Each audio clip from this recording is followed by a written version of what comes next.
Welcome back, everybody, to the Las Vegas Raiders franchise rebuild on Madden 24. It is episode 2, and our construction for this franchise really begins today. It's our first offseason. We're picking up right at the end of the 2023 season where the Raiders went 8-9. We have the exact playoff results to this day, so I have the conference championship matchups matching real life. But we're about to carve our own path forward for this team and get into our offseason and see what we got going into our first year of the franchise. So I'm still familiarizing myself with this team, but I've got to make decisions here pretty quick on how we're going to approach the offseason. This is a team that was in the playoff mix for a little while, but more on the outside looking in. And this is not a team to me that seems to be a piece or two away. Like, there's a quarterback problem on this team, and outside of a few standout players, it really isn't all that strong of a roster. I am impressed with some of the success they had this year, but a lot of that success was on defense, and if you can't get a better offense going here, you're not going to compete with the teams that are at the top of this conference. The Raiders were a bottom 10 passing team this year and a bottom 10 scoring team. But I'm excited to build around the likes of Davante Adams and Josh Jacobs. The Raiders had a pretty good defense this year, but looking at the ratings and overalls here in Madden, I just don't think with the same personnel we have the same kind of results. So I do feel like this is very much a rebuild caliber roster going into this offseason. One of our goals is going to be hopefully finding a quarterback of the future, and we might have a chance in the NFL draft. I think there's work to do along the offensive line. There's always a need for playmakers, and with our top receiver being Davante Adams at 30 going on 31, receiver is not something to even throw out. The secondary is an area of concern for me, and I'm always looking at the front four. But the Raiders have put some resources there, including their latest first-round pick in Tyree Wilson.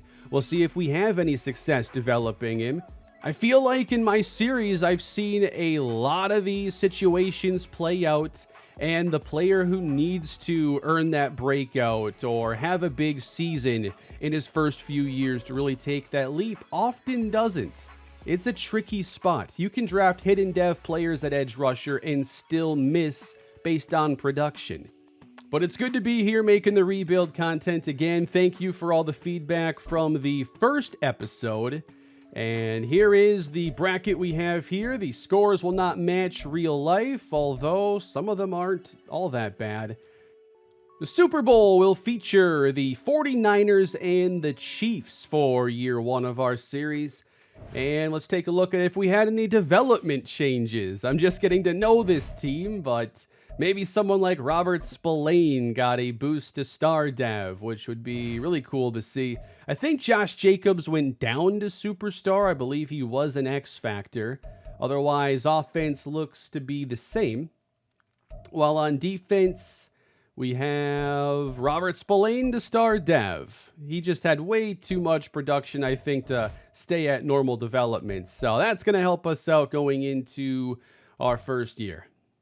And Kansas City wins again. They are still the benchmark for the present-day NFL, and being in the AFC West, there is simply no way around them, only through. We've got some work to do. Let's get to it. Starting off here with retirements. I didn't think anybody on this roster was really all that close, but as a matter of fact, we have 4 players retiring. I want to say Greg Van Roten was the only regular player here. Wow, we got Raheem Mostert retiring after like a 20-touchdown season. Has a running back ever retired after such a good year? Latavius Murray retires, so now there's like no running backs in the league over 30. Maybe Cordero Patterson. But it is staff week, so I did want to hire new offensive and defensive coordinators. So what I typically do in these series is I start out with like the base playbook that team is meant to have. I might change my playbook depending on the coordinators I end up hiring, and then I'll stick with that base playbook and start to change it as we go on in the series. And we'll start off here with the offensive side. So right away, I think about having someone who can maybe help develop a young quarterback, as we're hoping to get one this season. Short accuracy boost, medium accuracy boost, and deep accuracy boost. Quite simple. If you go to the other side of Quarterback Guru, now you get like throw under pressure, throw on the run. And I'm starting to feel like those ratings are about as important at times as accuracy. Like throw under pressure in this game especially absolutely makes a difference. I do think it's going to be tough to find better boosts here right away, and I wanted to find maybe somebody who had this other side of the Quarterback Guru tree, but I just don't think these three ratings stack up to the accuracy ratings. As much as I want this throw under pressure, break sack to me doesn't really matter, throw on the run, I feel like if you get a quarterback who's mobile, that's already going to be pretty good. It's not something you really develop for them, but accuracy, especially if we have a rookie, it ain't going to hurt. So we're going to be hiring Kevin McGovern as our offensive coordinator, and that means we're going to run New England's playbook in Season 1 this year and build off of that. Now, I've definitely gravitated towards more man defense schemes recently, especially because Madden's gameplay didn't really give you a lot of chances to play man coverage, I felt. But if this is going to be a little bit more inexperienced, lower-rated secondary, I think there are way too many growing pains when you decide you want to play a lot of man. If your best corners are in the 70s or 80 overall, you're at a significant disadvantage. You kind of have to earn the right to play man coverage. You can't just play it with any personnel. So I'm going to be hiring Clyde Holland here. We'll run the Denver defense. And then for schemes, I think I'm going to switch to a 3-4 storm because of the zone cornerback archetype. I don't think I'll target man corners in this series quite as much. But the multiple power run, that is what I want to build. I want to ground and pound behind Josh Jacobs. I don't want these finesse guards at barely 300 pounds that get pushed around. I want some guys who can move people. We're into the offseason now, and we're going to look to make a little cap space here right away. Our first move today is going to be saving $28.5 million, as Jimmy Garoppolo is not the quarterback of this team's future. It's time for us to look elsewhere. That says $131 million. This team's got some cap space this offseason. I don't even think I need more. And I'm not sure I really have many opportunities for more, unless I want to move off of Renfro, but usually my philosophy there is, I don't care if guys are overpaid if I can't use that cap space to make the team better, because then it's just kind of irrelevant. But I do think the best chance for us to find a quarterback is going to be through the NFL draft. Now, we select in the middle, and one of the reasons why I chose the Raiders is because they will pick towards the middle. If we want to get a quarterback like Lorenzo Hall, we might have to move up, which requires giving up picks, giving up players. So it's just a little bit more of a unique challenge than sitting at like 3 and taking the first guy. But my favorite quarterback, I believe, is Lorenzo Hall. He's projected to go right before us to a division rival as well. Now, one thing we're going to keep in mind here in this series, it's a spectated CPU gameplay series with a lot of simulated games. The reason I do this style is, one, it's fun, that's the big reason, but two, because I'm simulating so many of the games, we can get through seasons faster.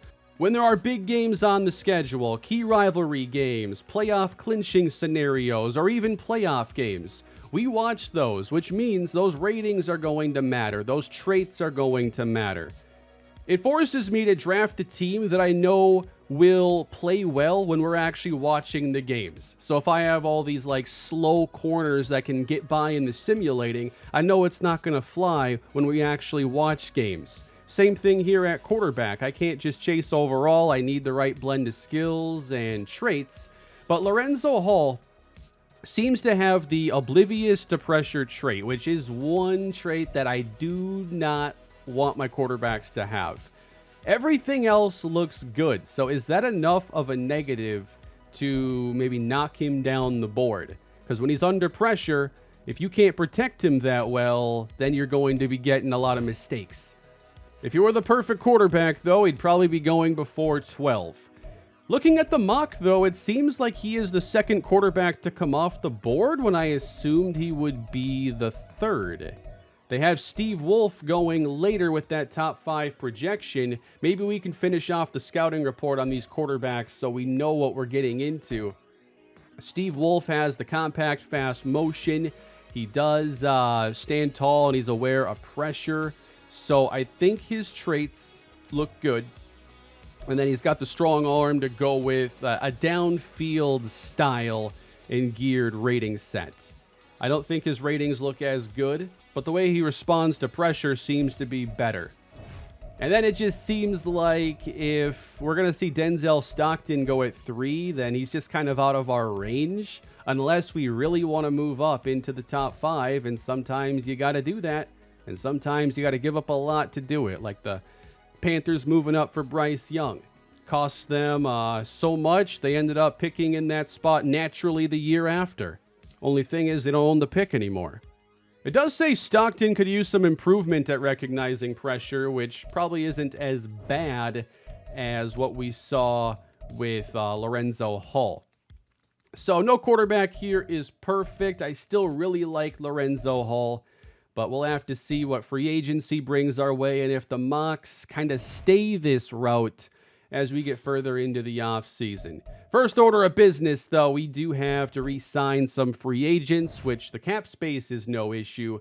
Josh Jacobs is up first. Played on the franchise tag last year, and now are you going to pay him? Are you not? In this situation, I'm really comfortable giving him the contract offer. He's only asking for around $11 million a season as well. I know this is not going to be a move that hurts our cap situation, and I don't want to replace him. Josh Jacobs will stay a Las Vegas Raider. Usually, though, with these low-interest players, I don't even really try. I am playing on the difficulty that makes the interest actually more important. Andre James here at center. I never really want to replace starting caliber linemen when I have more work to do, so I'd love to keep him around, and we do. Then we got some guys here like Amik Robertson, and given our cap space, I'm not in a rush to try and sign guys who are maybe starters, maybe backups, but probably backups. I'm hoping the cap space can be put to good use. Although sometimes I just like a guy's skill set enough to keep him around. So Tyler Hall, I'd actually like to give him an offer. He has some interest. Let's, 1 year's good. We're going to let Austin Hooper test. We already have Michael Mayer, and I think I'd want to see the open market before finding a second tight end. But one thing I typically do at the beginning of these series is I let the bottom of the roster players, the backups, go. I will start developing players there, and we'll replace all the backups within a couple years. Last player here, though, is Jermaine Illuminor, and he's right on that edge of I want to find an upgrade, but he is a 74. We could get by for the time being. I wonder if I could just play Thayer Munford at 71 overall. He's a bit younger and not the strongest, but a good balanced set of ratings. I think I'll let Illuminor go, and if there's a legit upgrade there, 80 overall, then I'm in. But I'd rather play Munford, who's a bit younger, than Illuminor at almost 30 years old. I did end up taking the time, by the way, to at least take a look at the players in this draft class. I have, let's see how many favorited here. We're looking at 136. That's half of the draftable players are on my board. I have a hard time saying, no, I wouldn't draft that guy, for whatever reason, with the modern scouting in Madden. But we got free agency up first. Let's see what we can do with nearly $100 million. First up, Jalen Johnson. I'm immediately interested. He's interested. I mean, you could throw a bunch of money at him and L'Jarius Sneed and suddenly have a secondary that looks pretty good. That would not be a bad way to go. Now, we do have to look at quarterbacks, but like I said in the previous video, I don't think this team is a quarterback away. I don't think you slap Kirk Cousins onto this team and, get where you want to go in a year. In my Saints series on the main channel, I just brought in Sam Darnold and Trey Lance in the same offseason. We're in a rebuild situation there. I'm interested in getting a veteran, bridge type quarterback, but more so to be a backup than this charade that so many teams play. We're like, yeah, Matt Castle's going to start this year. And then the team starts like 1-5 and they make the change. Although I think in the modern day, it feels like the majority of teams just want to put the rookie in immediately. But who am I going to target to be our potential backup, maybe starter? I'm kind of interested here in Jameis Winston. His style of play, the risk-taking, the air it out, YOLO ball approach. I like it. We've offered the Jameis Winston first. Now that we've done that, let's definitely go to cornerback. I'm going to offer to both Jalen Johnson and L'Jarius Sneed. Sometimes here I offer to multiple players at a spot just because, I think the odds are against me to win both, so I need to make sure I take both shots here. I'm going up against 8 teams in one battle, 10 in the other, so I've got to find a way to make us stand out. I want both players. It also would not hurt to take a player away from the champion Chiefs defense. So we do have top offers for Johnson and Sneed. If we want to be a successful running team, though, this interior needs to get stronger. Parham at left guard, he is at 25 years old. And I'm okay maybe being patient, to an extent. I don't think he's going to be an 85 overall. There's just not really a way for guards or offensive linemen to make the big jump here in this game. Munford maybe plays at tackle, and I think that we might want to think a little harder about right guard. With some of these guards, though, especially in this overall range, you can end up with, maybe a guy who's good in the running game, but then not good at all in the passing game. So you've got Ezra Cleveland as an option. I try to lean towards guys who can handle power inside. If we think we're having a rookie quarterback too, it wouldn't be a bad idea for that interior pass block upgrade. Maybe we go after John Runyon here, maybe just a couple years, and then we can think about drafting someone who's a better long-term fit.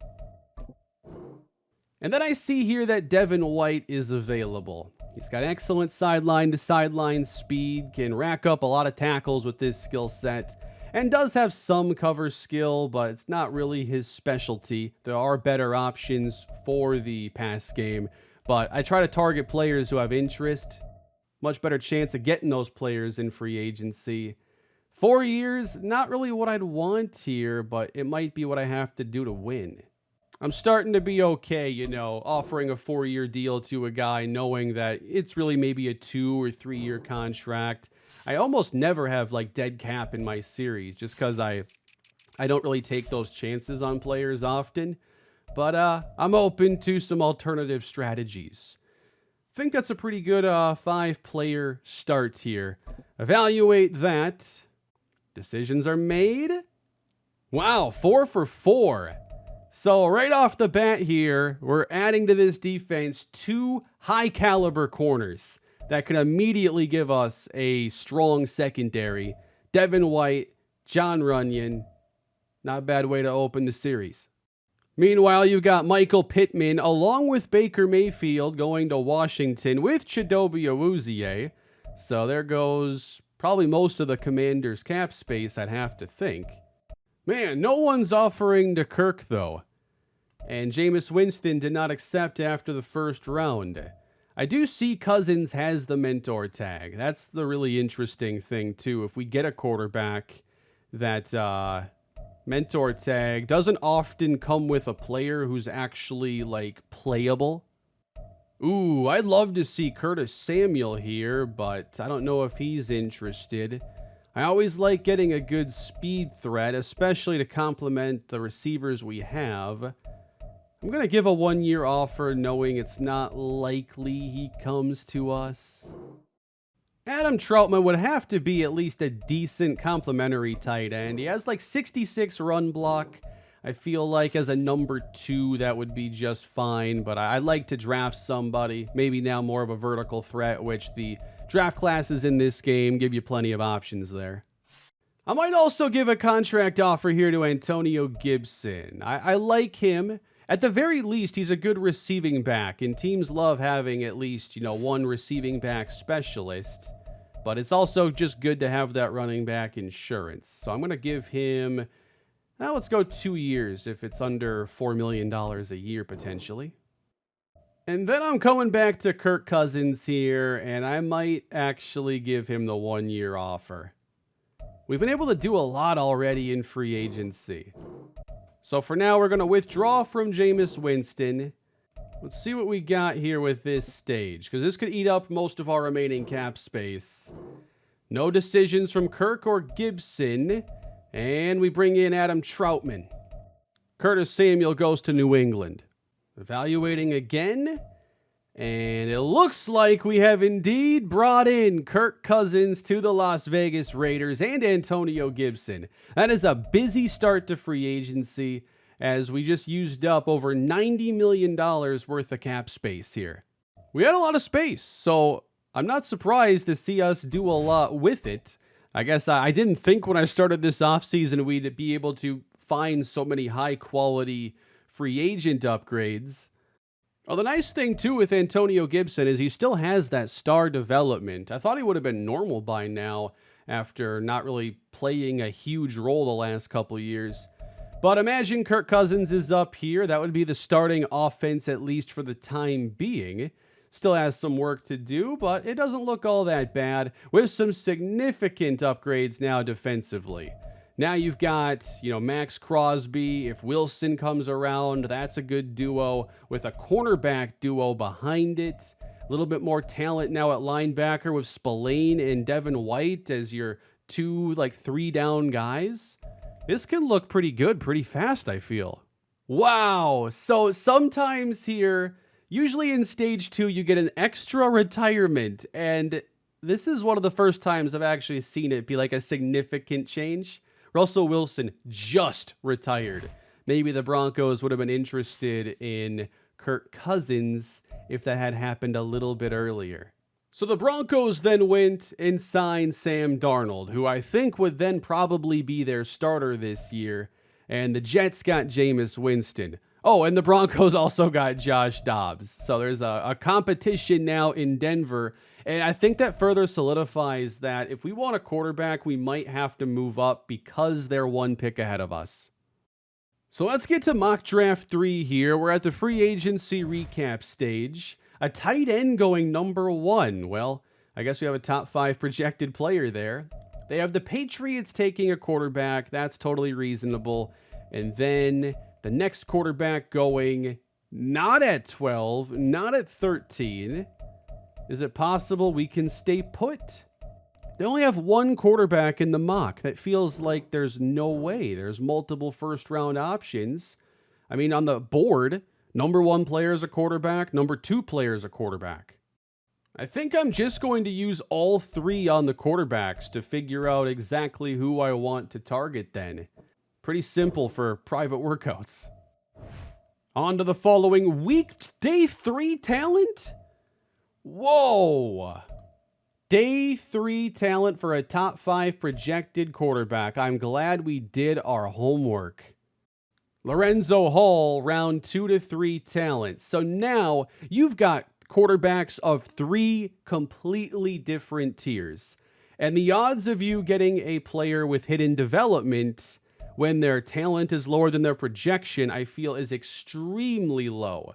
Meaning Lorenzo Hall might not be quite the prospect I thought. Because when I initially saw the ratings and everything, I thought he was like a day one starter, and honestly, he can probably still be a day one starter because he has so many good traits in the right areas, but his overall is going to be a bit lower, likely going to have normal development. Can you get him above that to give him a true ceiling? So there is a gap for sure between him and Denzel Stockton. And if you want Stockton, get ready to move to number 2 because the Patriots are not letting him fall past. Now, ideally, I wouldn't be drafting too many players with only 50% completion early. I didn't get to really control my scouting for this year. So the spots where I have additional info seems to be offensive line in addition to the quarterback. It's a good old line class, by the way. There are a lot of tackles projected to go early, which is something we could address. But if we want a quarterback and a tackle, it doesn't seem like you can do both. You kind of have to pick one. Do have some outside linebacker information that could be useful, although not super necessary. I'm thinking about adding a nose tackle. I have a bunch of guys on my favorites board here with run stopper archetype. I'm looking for at least B block shed with probably good to great strength to take on that role. Chuck Powers here, 386. I drafted a 371-pound nose tackle in my Saints series. Chuck Powers has 15 pounds on him. I'm interested. How about Jared Watkins here? Like, I feel you can always find these like hidden gems at D tackle in Madden classes. You get these run stoppers who are just like way more athletic than a typical run stopper. They got pass rush upside. Yeah, I like Watkins a lot too. But if I don't have the success I'm expecting developing these guys, I feel like I at least have 1 or 2 blind spots when it comes to scouting in this game. And maybe it's something like awareness, because I see these core ratings in the right spot and I'm like, that player is a steal. There's no way. There's other, these guys are better than him. In my Saints franchise, I just did an offseason where I ended up taking a player with round 2 to 3 talent in the first round because he had A, finesse moves, B, power moves, B, block shed with above average athleticism. I'm like, there's no way this guy is not a first round talent. Even if you literally tell me he's not, I don't believe you. So I got a couple things to work on probably. Only if I'm wrong though. Otherwise, I'm just going to stay being the way I am. And in some ways, I probably still will. And here are some of the settings that I'm on here. I just wanted to double check. I have trade difficulty set to hard. I just prefer that over normal. And free agent motivation impact, I want you to have to actually, find players who are interested. And oftentimes, if you're not a good team, you're just not going to get good free agents unless they only care about the money or the warm weather. We got lucky, though, that we were able to land Kirk, and then L'Jarius Sneed, Jalen Johnson. We just scooped up the 2 most sought-after corners on the free agent market this year. That's a nice offseason. Now let's see if we can put it all together. All right, so I think I have to honestly give a little bit more thought to, do I try to move up to 2 for the potential game changer at quarterback? Because now we're not looking at 3 really strong options. We're looking at 1 very strong option and 1 decent. Because now we're talking about that 1 trait. The quarterback, Lorenzo Hall, had oblivious, pressure. He's probably going to have normal dev. He's probably going to be accurate. I think he gives you a good floor. Is it going to be enough? My thing is, I just don't know if it's enough to consider not attempting a move to 2. But do we have what it takes to get there? Because, yeah, Kirk's great. We could probably play with him this year. He's the number 12 ranked quarterback right now, it looks like. Maybe that's because of the +2 boost. You're not forced into playing him, but you also know, like 3 years from now, he's not your quarterback. We're going to let the Bears kick this one off, everybody. This is the pick owned originally by the Carolina Panthers. The Bears kick off our drafting this year with not a quarterback. John Wharton, the tight end, does go number 1. Now, before we get too deep here, you might wonder, why am I not just going to use like a realistic draft class that has, Caleb Williams and all these amazing receivers and Drake May? So when I do franchise, I don't really enjoy using the realistic draft classes when we're moving past, present timeline into the future. I enjoy more so having players you're only going to find in my franchises. I find it to be way more fun to have our own experience with completely different players, totally unique. I'm not really someone who uses the realistic classes. Maybe if I went into a past game and I wanted to for instance, in the new NBA 2K games with their eras feature and franchise, I'd want the real classes there because you're kind of reliving the NBA with those players. Whereas this is a totally different situation. And even though I know a lot of the college players for this class, I still never really gave it any thought or have any interest in that. So if we want to move up, this is the spot. I'm willing, depending on what the Cardinals want. The Cardinals are not in need of a quarterback. They own multiple first-round picks. What do we have to offer them? I think we right away have to be willing to give up the future first-round pick. Future 1, to move up 11 spots. How far does that get you? It gets you in the neighborhood. If we also throw in our current third-round pick, closing that gap can be tough. I just did a trade in my Saints franchise that took me a half hour to put together. It was a trade down in the first, and I could not find a deal I liked. We could look to include a corner because that's a need they really want to address. Nate Hobbs has 1 year left on his contract, and now we drafted 2 guys that we're going to count on a bit more. Could we also include Hobbs? Let's see how much they like him. Yeah, you're going to have to give up more. This is going to be like the Panthers to the Bears haul. When the Panthers traded up to number 1, they gave up their first rounder at 9, along with their 2024 first, and DJ Moore. So this wouldn't be quite that level of value, but approaching it for a jump to 2. I'm willing to make the move for a difference maker at quarterback. It's going to take just a little bit more. Are we going to kick this series off with a major trade in the draft? The deal is done. This is the first Madden to allow you to include 6 players or picks on one side of a trade. That's what it just cost me. 5 picks and a player to move up to number 2, leapfrogging New England. A first-round pick, of course, the pick we're moving up from. Next year's first-round pick. This year's third-round pick. And 7th. Next year's 5th. And Nate Hobbs. That gets us to number 2 overall. A big splash to open the franchise. We go, and we're going to be selecting quarterback Denzel Stockton out of Texas Tech. We can only hope he's as good as the other Texas Tech quarterback in the same division. Hidden development.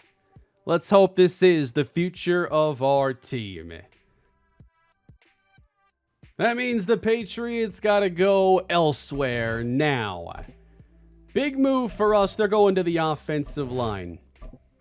So now we do not have a first-round pick next year. We still have a second-round pick this year. I like how many upgrades we made in free agency. I wanted to make the big move at quarterback. That's what it takes in the AFC. If I just sit there and I take, the next option in Lorenzo Hall, I'd have to deal with the oblivious, pressure trait. I'd have to probably work with him at normal dev and then develop him into the quarterback that we need him to be. I need someone who's a little bit closer, the way I see it.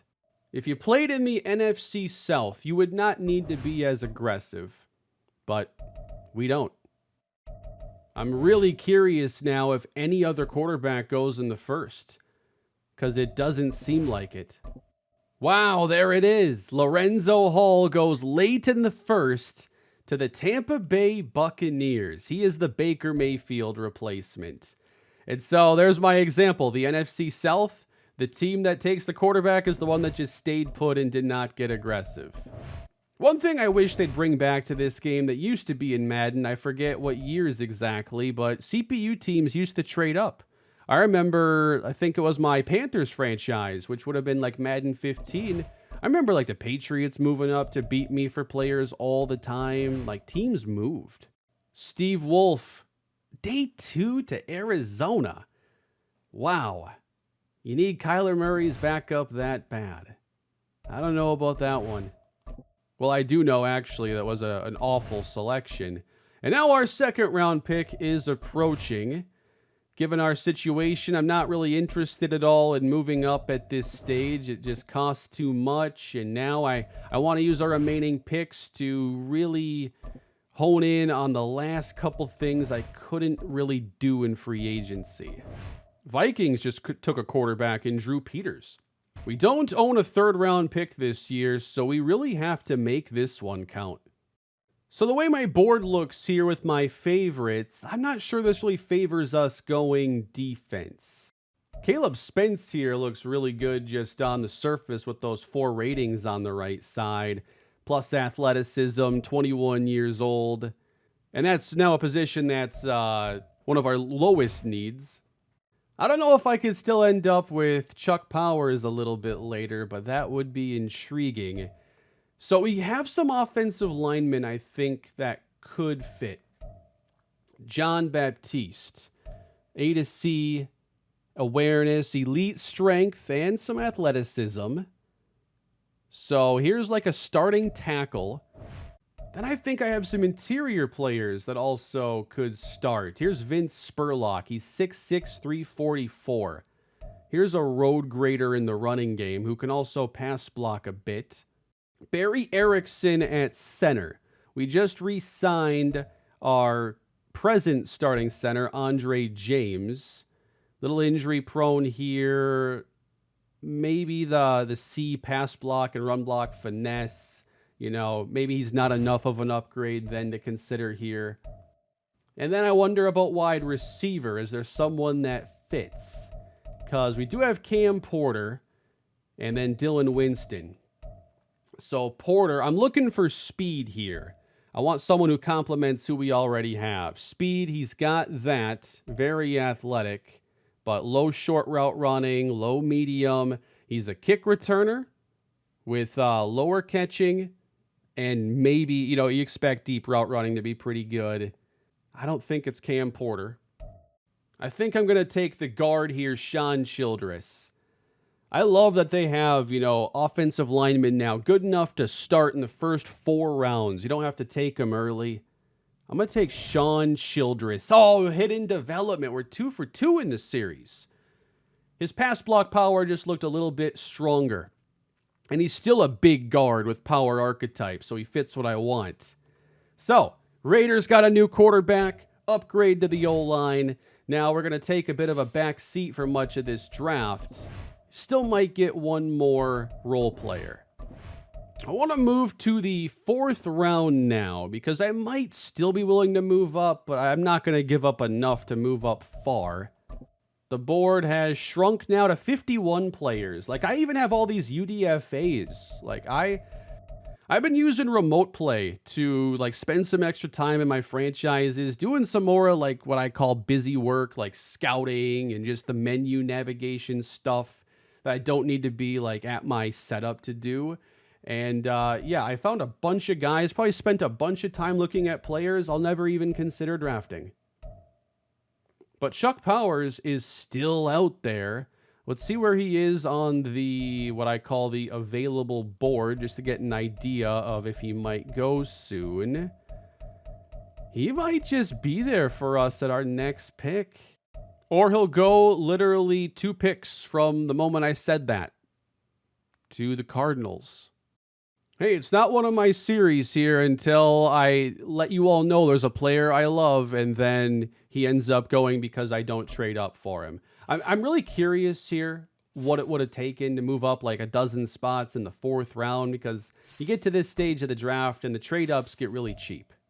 A 6th round pick won't quite do it. I'm not sure the 5 would. I don't know if I would have given up enough to actually get powers here. So that's a miss. I'll have to see if he ends up being a steal here in the 4th. But if he goes above projection like that, good sign.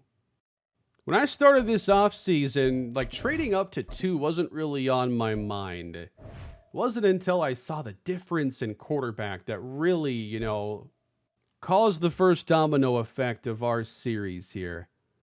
All right, so the board has definitely changed a lot now, especially with the nose tackle going. I think here, Marcus Blades would be like our number 4 corner, unless he beats out like Jack Jones. He has good speed. He's got man cover archetypes, so he's going to have C zone and probably B man. The highest player on the available board that's also on my board is Connor Armstrong, who had an up and down combine. Some of that's really good. He's a speed rusher, B finesse. I'm going to go Marcus Blades here. He's 11th on the board, like 5th out of players I actually liked, but there's something about his skill set. There's our 3rd selection. He comes in with normal development. And then filling out the rest of our roster with some depth selections. We've got 4 to make. Next up here in the 5th round, we're going to go defense with Hunter Jordan, a linebacker at 23 years old. Looking for someone who can develop as a field general archetype. He has good athleticism, solid strength, so maybe in a couple of years you've got a player, a contributor of some kind. That's a lot of speed. I'll take that. Now last pick of the 6th round, and here I'm going to go with some depth now at safety. USC hybrid strong safety Don Sharp. Again, we get some good speed. The rest of his combine really wasn't all that good, but he has B-man coverage. An interesting starting point for a backup safety. And for the first time in this series, we're going to be drafting a running back. It comes here in the 7th round. I was intrigued with Shakir Chaney. He has a good size and speed combination, B ball carrier vision, an actual important rating here in this style of a series. B break tackle. It's the 7th round. Hidden development. No way, dude. Hidden dev 7th round running back in the 2nd episode? This is incredible. So I guess that night I spent looking at projected combines for players in this class was not a waste after all. With our last pick now, we're going to take the fullback that I liked from this class. This is Nolan Irwin. So he's got a run block. He has speed, he has strength, he has impact block, lead block. Bring him in. And that's going to do it for the first draft here in the Raiders franchise rebuild. How about that for a start? Whoa, 80 overall at quarterback. I guess it's top 5. I mean, I can't be all that excited. Or I could be excited, but like surprised. He had top 5 talent. So right away, Denzel Stockton getting a rating boost to his accuracies, very strong arm, the type of skill set we can use to compete in the AFC. 73 overall guard, Sean Childress. That is likely going to be a day 1 starter. Definitely a day 1 starter. Handles power better than athleticism, which if I have to pick one of the two, I'd rather have good power right away.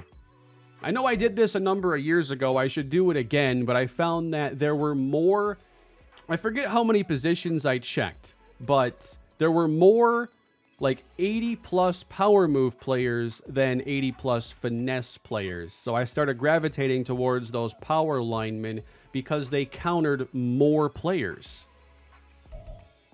Marcus Blades here at 70. I mean, a 70 for like your 4th corner. That's a pretty good spot to be. Can perhaps develop into a slot guy. Hunter Jordan's a 64. Don Sharp is 66. Chaney is 69. Irwin, 73.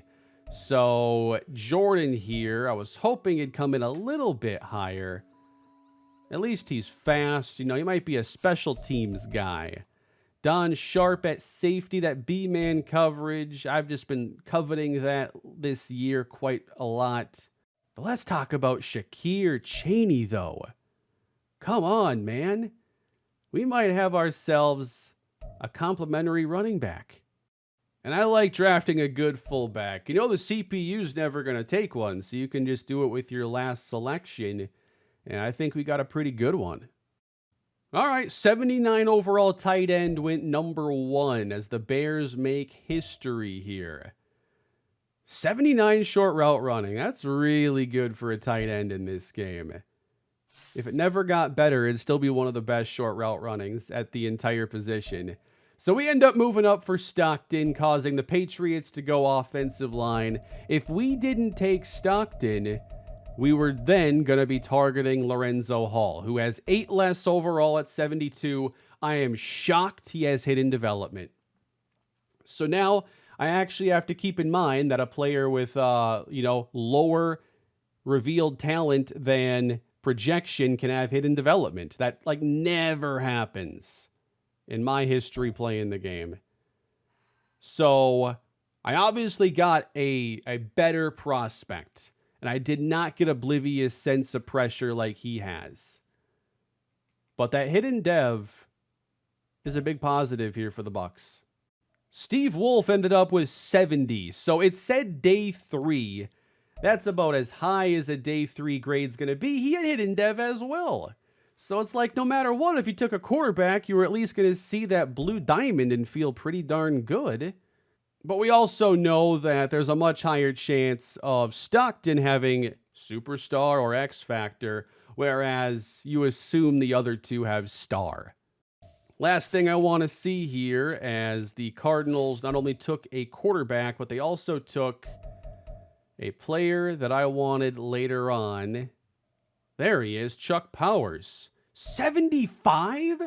I don't care if that's normal. He's 386 pounds with 99 strength. Yeah, I should have moved up for him. I wonder what it would have cost me, though. A future 4, possibly, or a lot of picks, maybe 3 picks. Yeah, I couldn't see him at first on here because they had so many selections. He was the 8th player they took. He wasn't even the highest rated defensive tackle they drafted.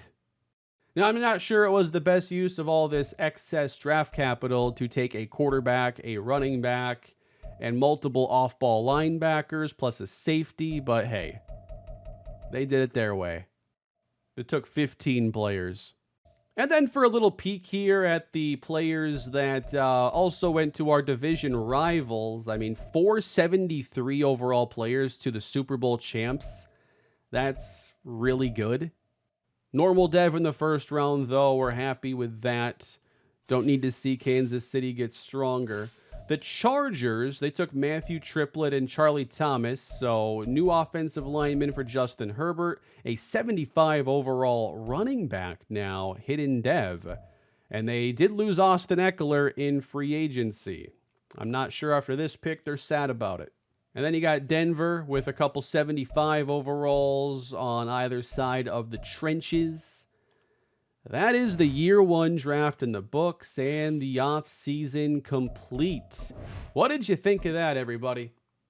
We're getting the games underway here soon. I'm deciding here if I want to do anything in preseason for year 1 or if we just get right into the action. I guess you can leave your feedback below on what you'd like to see, but I'd probably look to simulate through preseason. I think the funniest thing of all, though, is that Denzel Stockton might just be the same overall as Kirk Cousins.